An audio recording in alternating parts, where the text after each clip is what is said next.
question. And I think it's a question that's at the very center of things that divide us in our culture today. That question is this: is God real or imaginary? And these folks are up here singing praises to God. Are they deluding themselves, or are they talking to someone real? And there are very powerful voices in our culture today that want to say that God is imaginary, that belief in God is delusional, in fact. And you may have come across some of these authors. In 2006, 7, 8, there was a whole spate of books that came out that formed a literary genre called the New Atheism. And the idea of the New Atheism is that science, properly understood, makes belief in God untenable or extremely implausible. That science has shown that belief in God is, in fact, a delusion. Now, there are a number of these authors. Richard Dawkins, who's written The God Delusion. Daniel Dennett wrote Breaking the Spell, where the spell is religious belief. Sam Harris, the late Christopher Hitchin, who wrote the book God is Not Great. So many of you may have encountered these. I had someone come up to me between services or before the first service and say, I put on Facebook last night that I was at the conference, and I was already she said, I already got pushback from all my cousins who said, no, you can't consider those ideas, and they were citing these books. So let me review the argument of the New Atheist. Richard Dawkins says that the best reason for belief in God was always the evidence of design in nature, the classical design argument. But now we know that there is no evidence of design, only the appearance of design. And we know that because of Darwin. Darwin showed that all organisms indeed appear to be designed, but that appearance is an illusion because there's an unguided, undirected process, namely natural selection acting on random variations, that produces that appearance without itself being guided or directed in any way.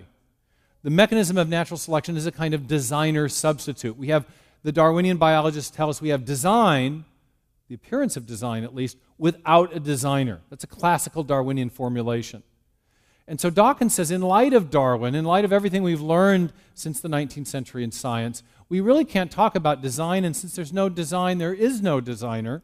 No real design, there's no actual designer. And if there's no designer, there can't be any such person as God. So belief in God, while not absolutely disproven, is tantamount to a delusion. It's a belief you must hold without any objective public evidence that you can point to. Now, of course, the viewpoint of the New Atheist is exactly opposite to the biblical viewpoint, expressed in Psalm 19, as Scott read, but also expressed very succinctly and poignantly by St. Paul in his epistle to the Romans. This is from, I don't know which version of the Bible you use, but this is from the NIV. For since the creation of the world, God's invisible qualities, His eternal power and divine nature, have been clearly seen, being understood, and this is, I italicize these words for emphasis, being understood from what has been made. In other words, the study of nature, according to St. Paul, should make us aware of the attributes of the Creator, of God, His eternal power, and also His divine nature, translated in some of the older translations as His wisdom. And we get this idea all through Scripture. In one of the Psalms, it says that in wisdom Thou hast created all things. So according to Paul, we ought to be able to know the intelligence and the power of the Creator by looking at the created order. Now, this is a diametrically opposed position to that of the New Atheists, and are we surprised? Of course not. The atheists are directly taking aim at the biblical point of view, or at least a theistic point of view, broadly speaking. And so that's not too surprising. But what might be surprising is to go back in the history of science and realize that the perspective of the New Atheists is also diametrically opposed to the great founders of modern science itself. There's a period in the history of ideas known as the scientific revolution. Historians date it anywhere from 1500 to 1700, or some say it may have started back earlier, around 1300. In that 300 to 400 year period, all the great scientific disciplines, biology, physics, chemistry, get going, astronomy in particular. And these disciplines are started by scientists who are, by and large, devout religious believers, in particular, usually Christians. And these scientists had a watchword, a motto, and that is the word intelligibility. They thought that science was possible. It was possible to do science because nature was intelligible. It could be understood. It had a rational order to it that could be understood by our own rational capacities. We are made, they said, in the image of a rational God. That same rational God made the universe in a way that displayed his own rationality, the order, the design, and that makes nature intelligible. Our minds can perceive the product of the divine mind. The famous astronomer Johannes Kepler said that he said, we scientists, we natural philosophers as they were called back then, have the high calling of thinking God's thoughts after him. When he was reflecting on the planetary orbits and the mathematical harmony of those, this was a reflection that came to his mind. Now you see this also in this slide behind me. This is a picture of the front piece, the title page of one of the early books of modern biology. And the title is actually a paraphrase of the passage from the book of Romans that I read a minute ago. The wisdom of God manifested in the works of creation in two parts. And it uses that old-fashioned F for an S, so it's manifested in the works of creation. This is John Ray, one of the early biologists. You can see the inspiration from the book of Romans for what he's doing. Now, this point came home to me in a particularly interesting way a couple years ago. I was asked to testify before the United States Commission on Civil Rights about whether or not there was viewpoint discrimination in the teaching of biological origins in the public schools. Now, most of you might already have been exposed to some of that viewpoint discrimination. If you read a modern biology textbook, there is only one view of biological origins presented, and that is the Darwinian view. In fact, many times, even the criticisms of Darwinian theory that exist in the peer-reviewed scientific literature are not mentioned in biology textbooks. I mean, almost always. And the point there is that as you get into the biological literature today, you find that there are many scientists, even evolutionary theorists, who are calling for a new theory of evolution because they recognize that natural selection and random mutation have very limited creative power. The central driving mechanism of Darwinism is being increasingly questioned in the scientific literature, but you'll get no hint of that in a modern biology textbook.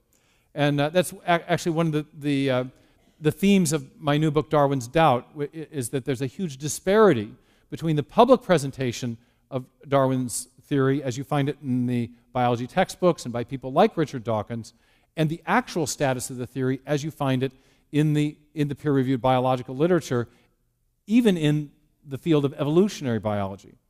Anyway, setting that aside, I was at this hearing, and one of the commissioners was asking me questions after I'd given my testimony, asking me questions about the theory of intelligent design.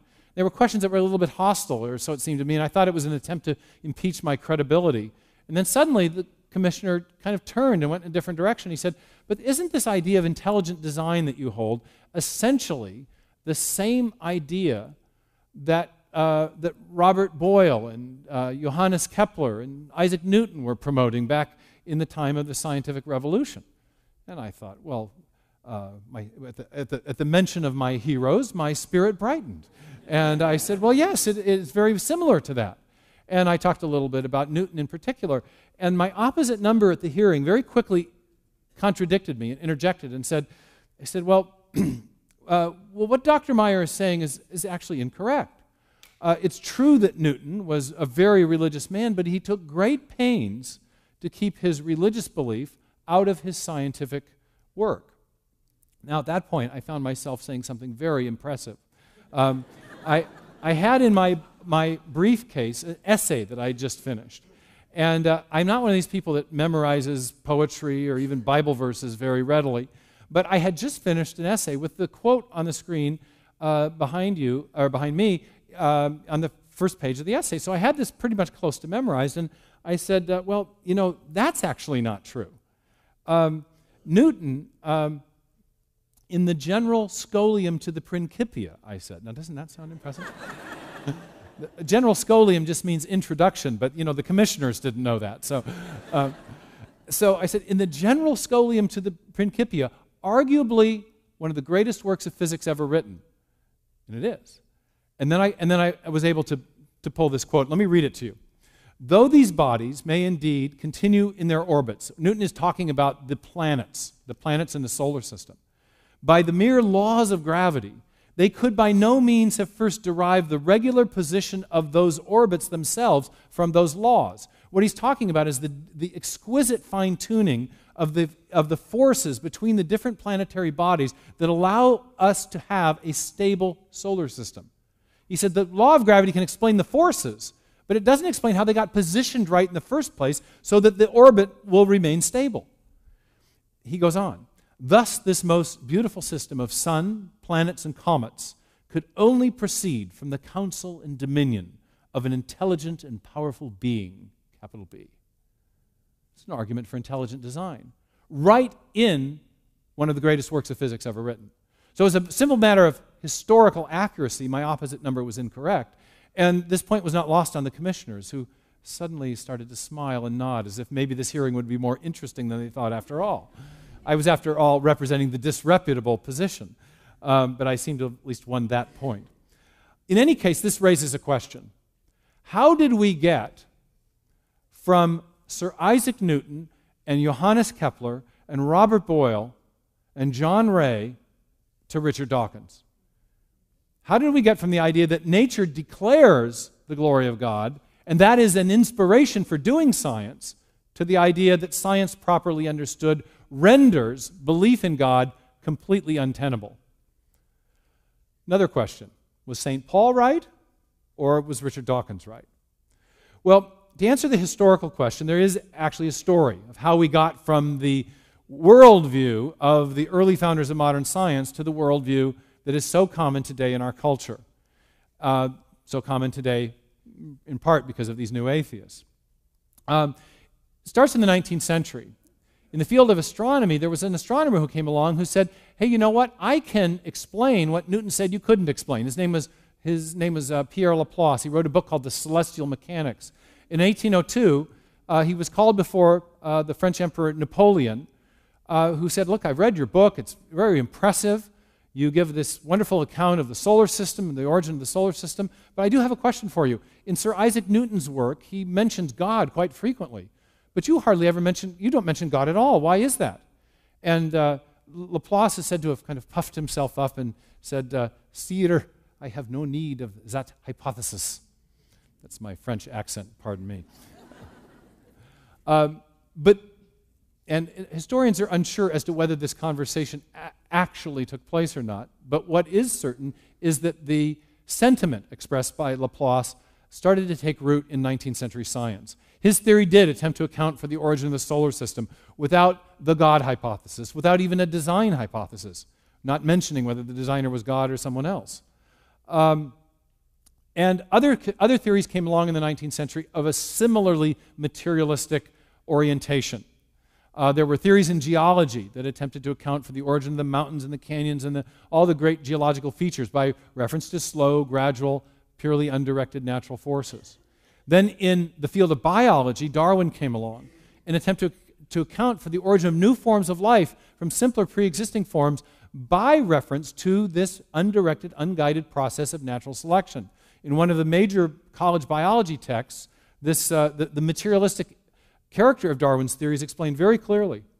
By coupling, this is Douglas Fatuma's text, Evolutionary Biology, by coupling the undirected, purposeless variations to the blind, uncaring process of natural selection, Darwin made theological explanations of life superfluous, unnecessary. He had no need of a design hypothesis. And Darwin's ideas about the origin of new forms of life were extended by other scientists who attempted to use them to explain the origin of the very first life, the very first cell, a topic Darwin didn't address. And Darwin himself extended his idea in a second book called The Descent of Man to try to account for the origin of even human beings. And so by the 19th century, as you surveyed the scientific story of how everything came into being, with all these different theories of origins, you not only had a kind of comprehensive series of materialistic theories and ideas, sorry for the rhyme, but you also had increasingly what was flowing out of this was a kind of comprehensive worldview. How many are familiar with the term worldview? Very good. I like to define a worldview as a personal philosophy, or a set of more or less coherent answers to the really basic questions about the nature of existence. The fundamental question that every worldview has to answer is the question, what is the thing or the entity or the process from which everything else comes? There's an author, James Meyer, who's written a book about worldviews called The Universe Next Door, and he calls this the prime reality question. What's the thing from which everything else comes? What's the foundation of reality? And by the 19th century, by the end of the 19th century, elite intellectuals in particular, were answering that question increasingly by reference to the idea of matter or materialism. Matter and energy, the physical stuff of the universe, have been here from eternity past, and they are the self-existent entity from which everything else comes. And material processes like natural selection are just an outworking of the properties of matter. So we can explain the origin of everything we see by this purely materialistic worldview. I have a wonderful colleague, Philip Johnson, really a great man, a law professor at the University of California, Berkeley, who wrote a book in the 1990s called Darwin on Trial that was really crucial to the formation of the intelligent design research community. And he has a great way of explaining the materialistic worldview, especially to Christian audiences who are familiar with, for example, the first words in the book of John. In the beginning was the Word. Or the first words of Genesis. In the beginning God said. The theistic worldview, as conveyed by the Bible, is that the thing from which everything else comes is God. God who is a spirit, who has a mind, intentions, and ideas, who brought matter into existence and then shaped it and designed it. The materialistic worldview is just the opposite. It's the idea that God is not the thing from which everything else comes, but matter is eternal and self-existent. So Philip Johnson put it this way, from eternity past were the particles, and the particles became complex stuff, and that complex chemical stuff arranged itself and became a living thing of the first cell. And then by Darwinian processes, the first cell evolved to become all the forms of life we see today. And one of those complex forms of life, namely human beings, conceived of the idea of God. So if you go back to my initial question, is God real or imaginary? In the materialistic worldview, God is an entity, a concept, but only a concept in the mind of man. Might sound familiar if you ever took any Freudian psychology. Remember Freud's idea in the 19th century that God didn't create man, man created God. God is a concept in the mind of man. So these are two diametrically opposed worldviews. And many of the contests of ideas and even contests in the political and cultural realm in our culture are derivative of a conflict of visions, two very different ways of looking at reality, a theistic way and a materialistic way. Now, when I was a student, I used to take a lot of science courses. And part of the reason for that is my dad. He's a mechanical engineer, a math science guy, and he knew I didn't want to be an engineer. I was always dropping wrenches in his open under the hood when he was fixing cars, and I was a mechanical klutz. So I didn't want to be an engineer, but he said, that's okay, you don't have to follow in my footsteps. He said, but when you get to college, I want to give you some advice. Take at least 2 years of college math, Dad said, because if you don't have the math, you're going to be limited in what you can major in. So I did. I followed the fatherly advice. I took 2 years of math, and at the small college where I was going to college, about all you could major in after you'd done that was either math or physics, and physics was pretty close to engineering, so I think that's kind of what my dad wanted all along. So I ended up majoring in physics and geology, but every semester I'd sneak across campus to sign up for at least one philosophy class. And there was this wonderful philosophy professor that I loved named Norman Krebs, who ended up being a very important mentor in my life. And he teaches these classes on different competing worldviews. And one semester, my junior year, I was taking a class on the atheistic existentialism. That's the God is dead philosophy of Nietzsche and Sartre, the great depressing philosophers. And I was just doing great in this class. The whole thing about this class was existential despair. and I was wallowing in existential despair. My sister was worried about me, and my friends were worried about me, but I got an A in the class, okay?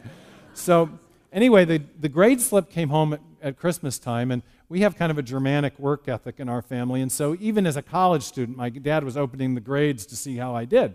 So one night he wants to talk to me about it, so he kind of summons me to the dinner table, and he opens the grade slip, and he starts reading the grades. Now, trying to explain atheistic existentialism to a mechanical engineer is not necessarily the easiest thing to do. And he didn't want to have it explained to him. So he started reading the grades, and he reads atheistic existentialism, only he butchers the name. He says, atheistic existentialism. He said, what in the blank is atheistic and then he reads the grade, and it's an A. And I thought, oh boy, I'm in trouble. Next grade up is theoretical mechanics, my most important physics class that semester. And he says theoretical mechanics like it's an ordinary subject. And then he pauses, and then he reads the grade, B. Then the glasses come down the nose, and he looks at me like this, and there's this look in our family that is, it is now time for the child to make an account of his behavior. And so I start to explain. I get real defensive. I say, Dad, look, I know these philosophy classes don't mean anything to you, and I know, that you don't really like this kind of thing, but, philosophy is really important, too, because philosophy is where you learn about worldviews. And worldviews are really important because everyone has one. Even you have one, Dad, and everyone has a worldview. And if you don't understand people's worldviews, you can't understand where they're coming from. And then he cuts me off, and he says, son, you don't need a worldview. You need a job. And I tried to argue that, well, that was kind of a manifestation of a materialistic way of thinking and didn't get too far. Within 6 months, the resume was produced, and I was, a year later working for an oil company. But eventually, I got a job teaching worldviews, so it all worked out. Anyway, my point is that there is a default way of thinking. Everyone does have a worldview. And the default way of thinking in our elite culture, in our knowledge culture, in the universities, in the law schools, in the courts, in the media, is very much influenced by this, what's called scientific materialism. Many people couldn't name scientific materialism, but they would have an understanding of reality that would be very much materialistic. What's the thing from which everything else came? Oh, well, that evolutionary process produced us. Is there an objective morality? No, of course not, because there's no God above us all that can say what the objective moral standards are. Morality is just relative. You have your moral preferences, I have mine, and whatever floats your boat. Are we capable of making free choices, and can we be held accountable for our actions? No, everyone's determined by their genes and their environment. There's a little cartoon in the Wall Street Journal recently. A guy's standing before a judge, and he says, not guilty by reason of millions of years of evolutionary selection for aggressive behavior, Your Honor. A lot of people are talking about this. Why is no one accountable for their actions anymore? Why is everyone a victim of genes? That's an expression of an underlying worldview. And so it affects our culture in all kinds of different ways. It affects students, too. When they go off to college, what happens to Christian students these days? With an incredibly high frequency. Your freshmen, your sophomores coming back. Very often, the first 2 years of college are killing fields for traditional religious belief. Christian, Jewish, Catholic, Protestant, kids, is the same story. Okay? Why? Because there is the dominant worldview among the professorate is very much hostile to theism. In fact, it is very much a naturalistic or materialistic worldview. And students get to college and they find, hey, it's like everybody else, all these smart people are thinking differently than I am, and I didn't get the memo. And it starts to erode their confidence in what they the beliefs with which they were raised. Now,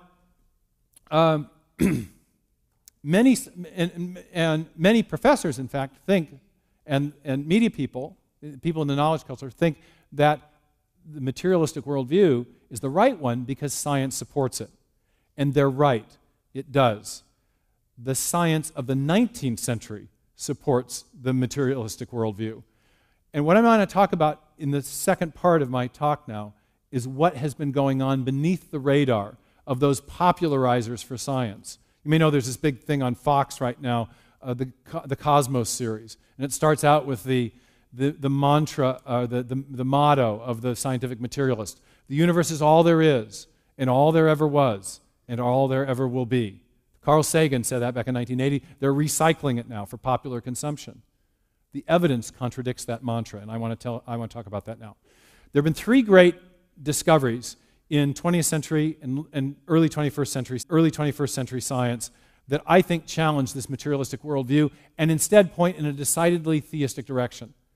And I call this shift the return of the God hypothesis. The change in direction started in the 1920s in the field of cosmology. It started with a number of figures, but one important one was an astronomer who had been a lawyer named Edwin Hubble. He came into astronomy at a very propitious time, right as astronomers were building these great dome telescopes that could, in a sense, magnify the images coming from outer space with a precision that was unrivaled, nothing like anything we'd been able to do before. They were able to resolve these tiny points of light and to show what they were. Now, when Hubble first came into astronomy, and this is a photograph of him in front of his telescope, it was still debated as to whether or not we were in our solar system was in the only galaxy or not. Our Milky Way galaxy. Was it the only galaxy or are there others? And one of the first things that Hubble was able to establish is that there were galaxies galore out in the night sky. Little tiny points of light that might have been stars revealed these massive structures. This is one of his photographic plates of a spindle nebula. Here's another of a spiral nebula. And this is a picture, a more modern picture, that's called the Hubble Deep Field. And this is just extraordinary. It's a little tiny quadrant of the night sky. And what you can see upon these great powers of magnification is that it's full of galaxies in every direction. And so as you begin to weigh all this, you realize, first of all, that Hubble discovered that we live in an immense universe. It's extraordinarily large. The second thing he discovered was that the galaxies are moving away from us in every direction that you investigate.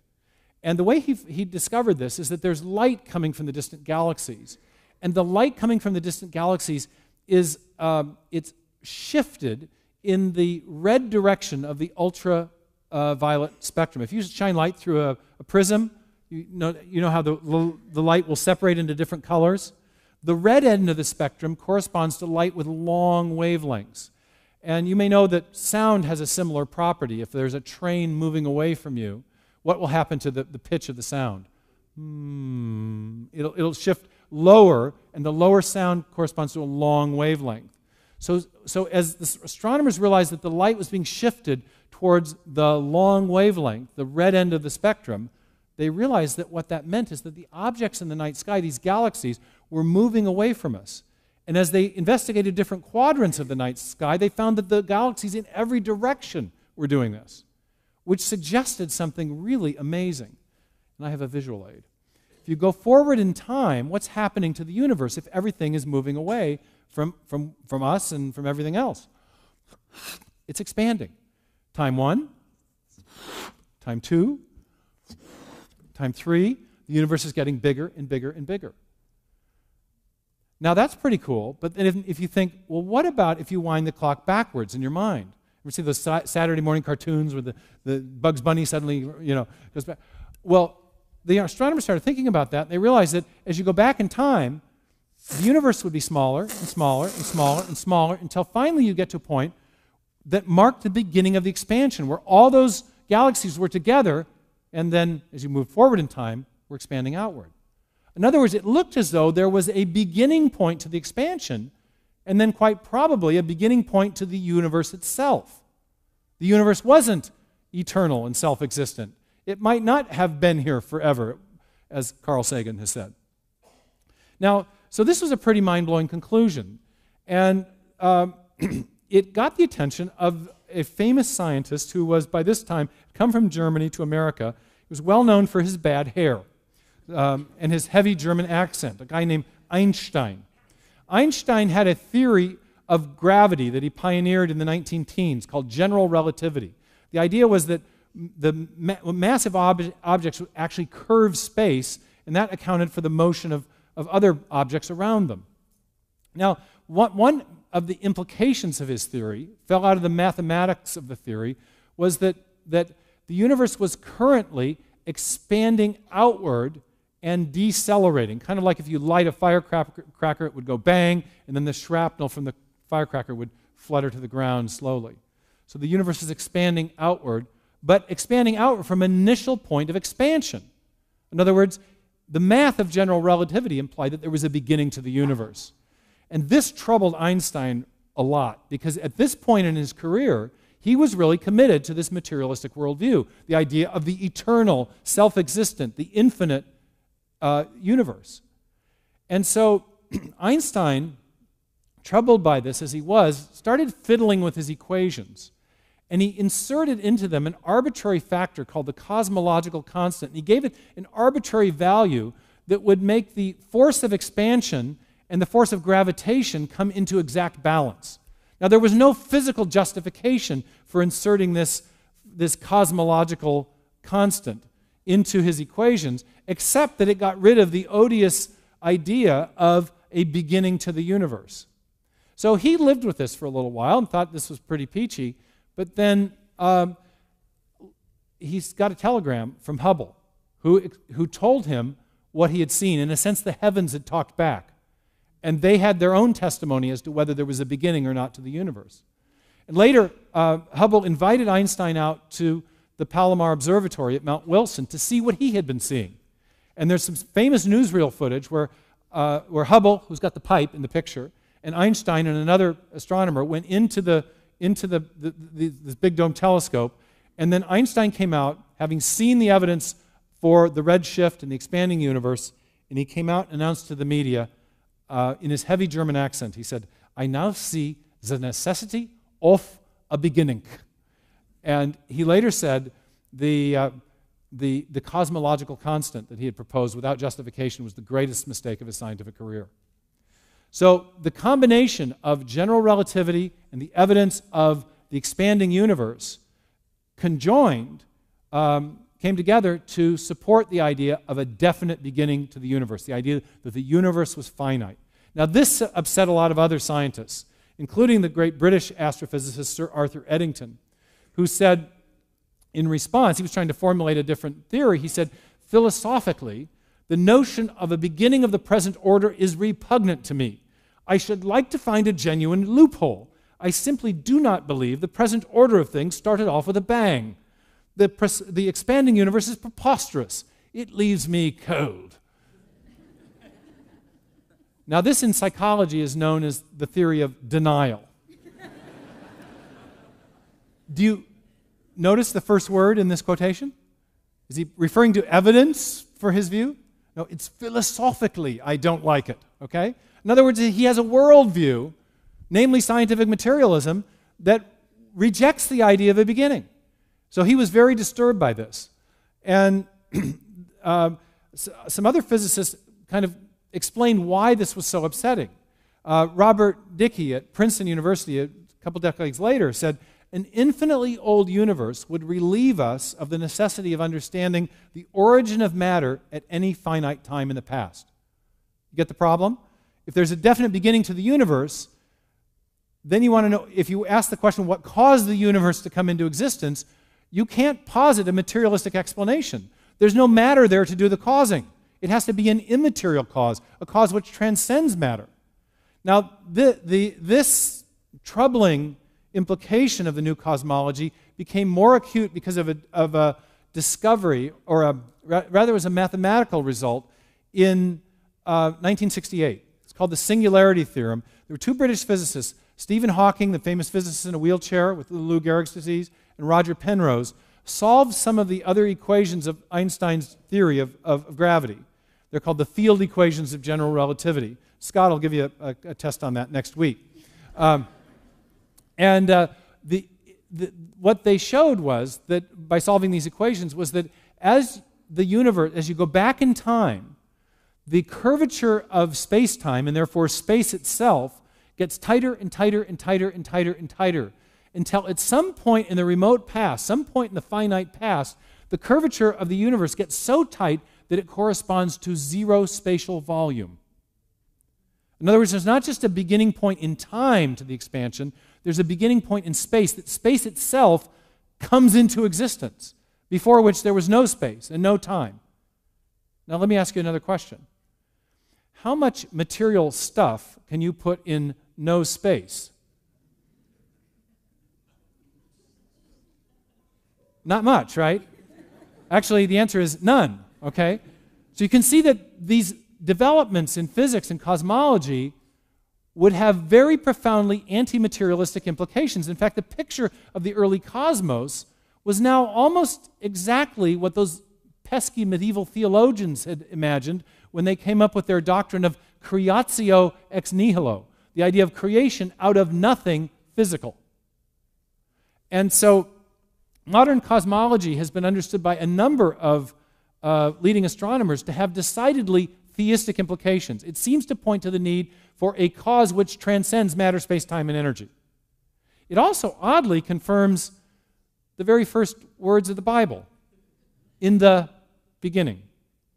One other little thing it confirms, this has been a private little study of mine, but there are multiple references in the Hebrew Bible, in the prophets and in the Psalms, to God either stretching out the heavens or having stretched out the heavens. So the expanding universe, and if it was only one, I think it was poetic language. It's over a dozen such references. Makes me wonder if maybe those guys knew something. Okay, another area that has, I think, decidedly theistic implications, and that is some discoveries in physics about what's called the fine-tuning of the universe, or sometimes called the anthropic fine-tuning from the word anthros for man. The idea is that there are many parameters of the universe that are beautifully fine-tuned that allow for the possibility of life. For example, this expansion rate that we've been talking about. The universe is expanding at a very particular rate. Turns out that if it was expanding a tiny bit slower or a tiny bit faster, we'd either get a recollapse of the universe, in which case there could be no solar systems, no rocky planets, no life, or we'd get what's called a heat death, where things would expand too quickly and all the energy would be dissipated. And there are several dozen of these fine-tuning parameters where everything is just right. We're in a kind of Goldilocks universe. The expansion rate is not too fast, not too slow. The forces are not too weak, not too strong. The speed of light is not too fast, not too slow. And the physicists have been really pondering about this. Most of these have been discovered since the 1960s. And one physicist, Fred Hoyle, has put it this way. He says, a common sense interpretation of the data suggests that a super intellect has monkeyed with physics, as well as chemistry and biology. And I said in the last service, I always love the way the monkeys get into these origins debates, even if it's about physics. I also have a little fun slide here. This is my universe creating machine, and I got this from an illustration used by the great Cambridge physicist John Polkinghorne. And he says, imagine you're going out into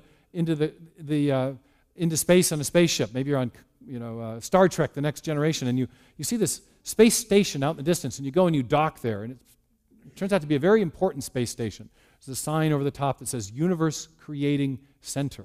And you go inside the Universe Creating Center, and there's the Universe Creating Machine that's responsible for all the parameters of physics that keep the universe all delicately balanced to make it possible for us to exist. But since you're a physicist, you got a little, you do some calculations, and you realize, there's all these dials and knobs and sliders, and each one represents one of the parameters of the physical universe. And each one of those is set exactly right to allow for the possibility of life. And you make some calculations, you realize, boy, if I move that speed of light over one little tiny click, life would be impossible for all these reasons that follow from your knowledge of physics. Now, what do you make of it? Polkinghorne, in his charming British understatement, says this. He says, well, I don't say that the atheists are stupid. I just say that theism provides a more satisfying explanation. Design. It points to an intelligent design operating from the very beginning of the universe. Now, the third area of scientific discovery that I think supports this overall thesis is the area in which I work. It's biology. And in biology, you may know, there's been just some extraordinary discoveries in the last 50 years, the last 30 years, the last 20 years. One of them is that inside cells, we are discovering these extraordinary little tiny machines, nanotechnology. My colleague Michael Behe, who is at Lehigh University but also a fellow of the Discovery Institute Center for Science and Culture, wrote an important book called Darwin's Black Box that brought brought the nanotechnology of the interior world of the cell to public awareness. And one of the machines that he made famous is something called the bacterial flagellar motor. It's a little tiny miniature rotary engine that's been discovered in the cell wall of a bacterium, one of the simplest forms of life. But even in low life, we have high tech. And this motor contains a bush. It has a rotor, a stator, bushings, O-rings, a drive shaft, a U-joint, and a whip-like tail that functions like a propeller that allows the bacterium to chase down its food supply. The whole motor assembly is hardwired into a signal transduction circuit that's giving the bacterium information about, say, changes in sugar gradients. The thing can rotate at 100,000 RPM in some species and reverse direction on a quarter of a turn. It's an exquisite piece of nanotechnology. And there it is in life. And Behe has shown and argued in his book, Darwin's Black Box, that this provides compelling evidence for intelligent design. Now, without unpacking his argument, I'd like to tell you about the area where I work, which has to do with not the motors and the nanotechnology, but the instructions that are necessary to build these exquisite pieces of biological technology. When I was teaching, I used to ask my students a question. If you want to give your computer a new function, what do you have to give it? And I'll ask you the same question. What do you have to give it? You want to give your computer? Commands. Excellent. Instructions, information, software, code. All these are a correct answer. We know this from our own experience of high-tech digital technology. Well, it turns out the same thing is true in life. If you want to build a bacterial flagellar motor or any of the other intricate machinery that we find inside cells, you've got to build proteins. Proteins are the parts. The protein parts make up these machines. Proteins also are enzymes that are involved in regulating metabolism, and they have all the important jobs in the cell are performed by proteins. But the proteins do their jobs because they have a very precise three-dimensional structure. Keep your eye, for example, on that U-joint in the flagellar motor. Now look at my next slide. The next slide shows how the U-joint is actually made of a protein. Proteins, in turn, are made of smaller subunits called amino acids. If the 20 different amino acids are arranged properly, they will fold into the correct shape that allows the protein to do its job. But that raises a question. What directs the amino acids to get arranged properly so they'll fold into the right three-dimensional shape so you'll have a protein that'll do a job? Well, it turns out there is code inside life. There are instruction sets inside living organisms, and they're coded on a molecule known as DNA. And DNA provides information, literally instructions that direct the construction of these mechanical systems, these proteins and protein parts. Now, we first started to learn about this in the 1950s, Watson and Crick, when they first discovered the structure of the DNA molecule. And here's a picture of the chemical model that they developed. Along the spine of the DNA molecule, you have something called a sugar phosphate backbone, and along the inside of the molecule, there are 4 chemicals called bases that perform that function just like alphabetic letters in a written language or digital characters in a machine code. That is to say, the arrangement of those bases conveys instructions that tell the cell how to build the proteins and protein parts and machines that it needs to stay alive. Now, Francis Crick first realized the informational nature of the nucleotide bases in the DNA molecule in 1957 when he proposed something called the sequence hypothesis. And again, the key there was that the arrangement of these characters, they could be arranged in lots of different ways on the DNA molecule, but depending on how they were arranged, they would send instructions for building a protein for a flagellar motor, a protein that was an enzyme, or a protein in another kind of machine, or if the arrangement was wrong, they'd produce gibberish. So they had to be arranged right. They were informational in that typographic sense. And Bill Gates has acknowledged this in a statement that he's made about DNA. He says DNA is like a computer program, but much more complex than any we've ever created. Now, back in the 1980s, when I was working as a geophysicist for an oil company, I was posted here in Houston for a time, but I was mainly posted in Dallas. I ended up meeting some scientists who had become fascinated with the importance of information to biology. And they suggested in a book called The Mystery of Life's Origin that the information in the cell might be pointing to what they called an intelligent cause, because they said intuitively information is a mind product. It takes a programmer to make a program.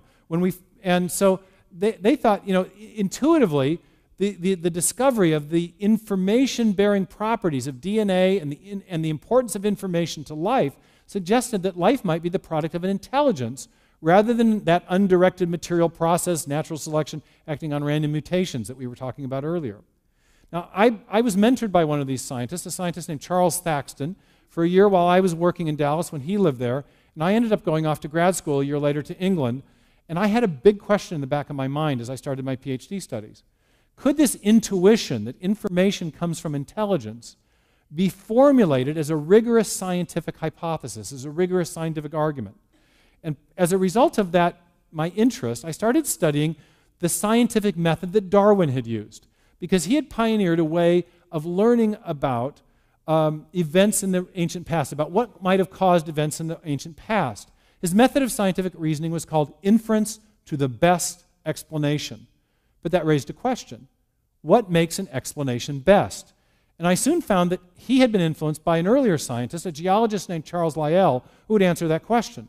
The best explanation is an explanation that cites a cause which is now in operation, which is, in other words, known to be capable of producing the thing you're trying to explain. Illustration. If you go to eastern Washington today, where I went to college, there's a layer of white ash in the Palouse country where they grow the wheat. If you're a geologist and you don't know what happened in 1980, what do you make of that? Well, you'd use Darwin's method. You'd propose various competing hypotheses, and then you'd elect the one that best explains the evidence. So you might consider a flood as a possible explanation, or an earthquake, or maybe even a volcanic eruption. Which of those three is the best explanation according to Lyell's criterion? Looking for the causes now in operation, the cause that can produce the effect in question. The volcano, right? Because we know volcanoes produce white ash, and we've never seen floods or earthquakes do that. I got to thinking about that way of reasoning, and I realized that this could be applied to the whole question of the origin of biological information. This was the key question. Where does the information come from that makes life possible? And I came across a scientist who made an offhand comment that really made the nickel drop for me. He said the creation of new information is habitually associated with conscious activity.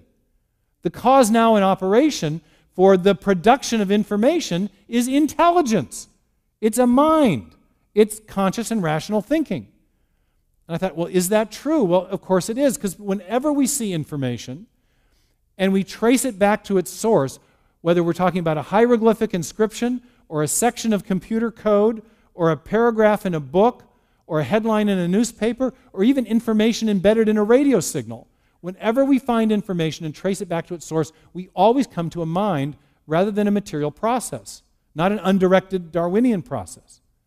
And so I realized that there was a powerful scientific case to be made for the idea of intelligent design, a case I've developed in my two books, Signature in the Cell and Darwin's Doubt. And the mischievous thing I did was I used Darwin's own method of scientific reasoning to make the case for intelligent design. All right, that's a lot. Let me draw this all together. What have we got? We have evidence for a transcendent cause of the universe as a whole. That's what the new cosmology is showing. It's pointing to the need for a cause beyond the material universe. We have evidence from the fine-tuning of the laws of physics for that transcendent cause being intelligent. We're looking at evidence of design, of a designer acting from the very beginning of the universe, building design into the very fabric of the universe as a whole. And we also now see from biology that we have evidence of that transcendent intelligent cause also acting during the history of life as new information is infused into the biosphere. So when you add that all up, I argue that what we're looking at is not just evidence for an intelligent designer, broadly speaking.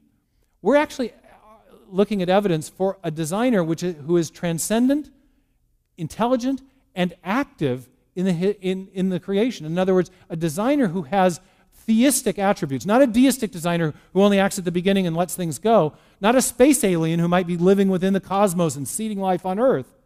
No space alien could account for the fine-tuning of the universe as a whole. Instead, when you look at it carefully, I think you have evidence for a designer who has all the attributes that Jews and Christians have always attributed to God.